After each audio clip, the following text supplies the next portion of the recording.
cuando ordenaron la prisión preventiva para Ollantumala y Nadine Heredia, muchos fujimoristas celebraron la decisión y ahí está la maravilla de las redes sociales, escritos sus tweets celebratorios. Pero cuando aplicaron la misma medida para Salud y Dereza, fueron lapidarios. Entonces estamos aprendiendo con las decisiones de ustedes a discrepar, pero a entender que la justicia es igual para todos. Pero justamente se desbalanceó nuestra democracia por el Tribunal Constitucional. Es interesante tenerlo acá porque recordemos que desde el Congreso se abrió la votación para nuevos miembros del Tribunal Constitucional y uno de ellos me parece que trató de ser impuesto a como de lugar, que era el primo del presidente del Congreso de aquel entonces, Gonzalo Ortiz de Ceballos Olachea. El presidente Vizcarra emite opinión y me parece que ahí es donde se resquebraja todo y estamos ahorita como cojos, sin un poder, ¿no?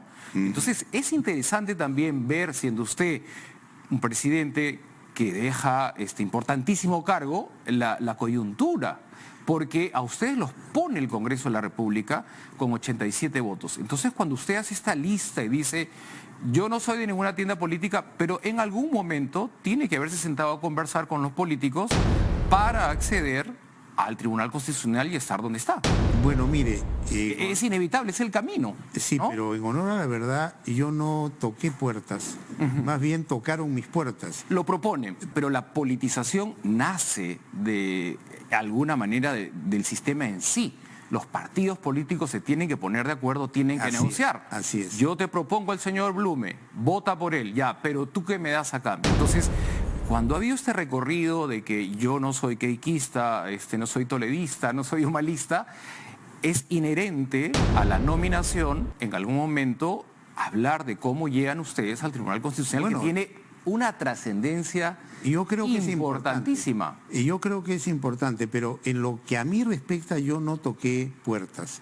Pero está de acuerdo con el sistema. Debe quedarse como está. Yo creo que sí, porque el Congreso de la República representa al pueblo y esa elección de los miembros del Tribunal Constitucional le da una legitimidad popular al cargo de magistrado y además así funciona en otros países. Pero ¿qué pasa cuando vemos en la historia reciente, que espero que muchos ciudadanos la recuerden, cuando un presidente del Congreso impone a su primo?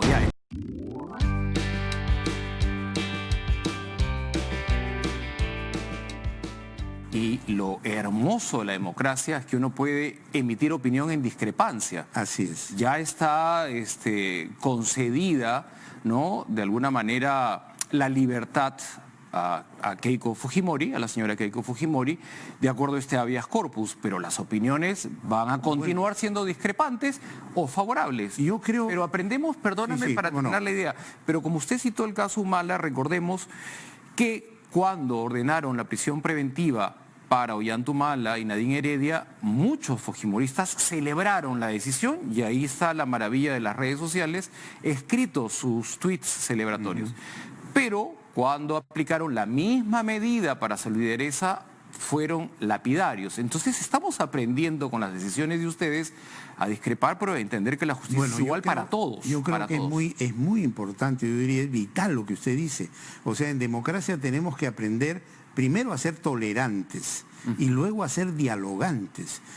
Y diálogo es escuchar al otro con respeto y ser escuchado.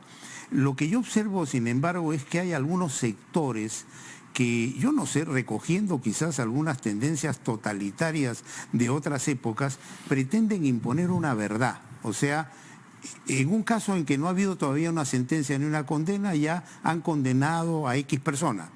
Y quien no está de acuerdo con esa teoría, pues es presionado públicamente y se pretende que tenga una actitud genuflexa frente a ese sector que se considera... De acuerdo, es imposible sacar adelante una democracia con posiciones de blanco o negro. Por supuesto. Hay matices, ¿no? Y hay un aprendizaje que creo que todos lo tenemos a su disposición si usted me acompaña a despejar finalmente algunas cosas que surgen en el camino y aprovechar los minutos de su presencia. No sé si nos vamos a lo de la demanda competencial o quiere cerrar el tema del habeas corpus que presentó Sachi Marcela y que va a ser histórico.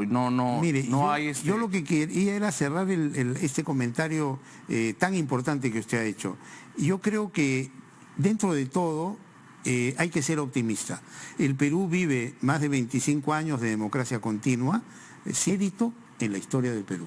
Pero justamente se desbalanceó nuestra democracia por el Tribunal Constitucional. Es interesante tenerlo acá porque recordemos que desde el Congreso se abrió la votación para nuevos miembros del Tribunal Constitucional y uno de ellos me parece que trató de ser impuesto a como de lugar, que era el primo del presidente del Congreso de aquel entonces, Gonzalo Ortiz de Ceballos Olachea.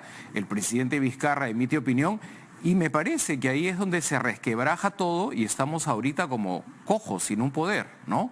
Entonces es interesante también ver, siendo usted un presidente que deja este importantísimo cargo, la coyuntura, porque a ustedes los pone el Congreso de la República con 87 votos. Entonces, cuando usted hace esta lista y dice, yo no soy de ninguna tienda política, pero en algún momento tiene que haberse sentado a conversar con los políticos para acceder al Tribunal Constitucional y estar donde está. Bueno, mire... es inevitable, es el camino. Sí, ¿no? Pero en honor a la verdad, yo no toqué puertas, más bien tocaron mis puertas. Lo proponen. Porque fue, yo diría, la trayectoria que yo presento, mi vida dedicada al derecho constitucional y mi Eso está probidad fuera y de discusión para avanzar un poquito en la conversación. Lo que motivó que me invitaran. Esa es la verdad. Claro, pero la politización nace de alguna manera del sistema en sí.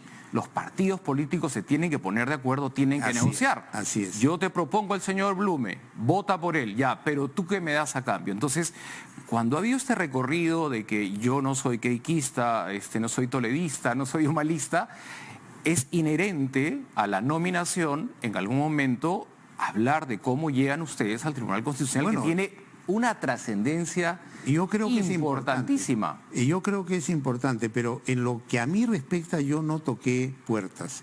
Pero está de acuerdo con el sistema, debe quedarse como está. Yo creo que sí, porque el Congreso de la República representa al pueblo y esa elección de los miembros del Tribunal Constitucional le da una legitimidad popular al cargo de magistrado y además así funciona en otros países. Pero ¿qué pasa cuando vemos en la historia reciente, que espero que muchos ciudadanos la recuerden, cuando un presidente del Congreso impone a su primo? Ya, el solo hecho de que sea su primo creo que ya es incómodo para muchos ciudadanos que no comulgan con el nepotismo, habiendo tantos magistrados que no son primos del presidente del Congreso, ¿por qué esta vehemencia de ponerlo, no? Entonces, ahí que se abre un debate de un tribuno es alguien respetable que ve causas, no intereses partidarios, no intereses personales. Luego, un pedido del propio interesado que decía tómeme juramento.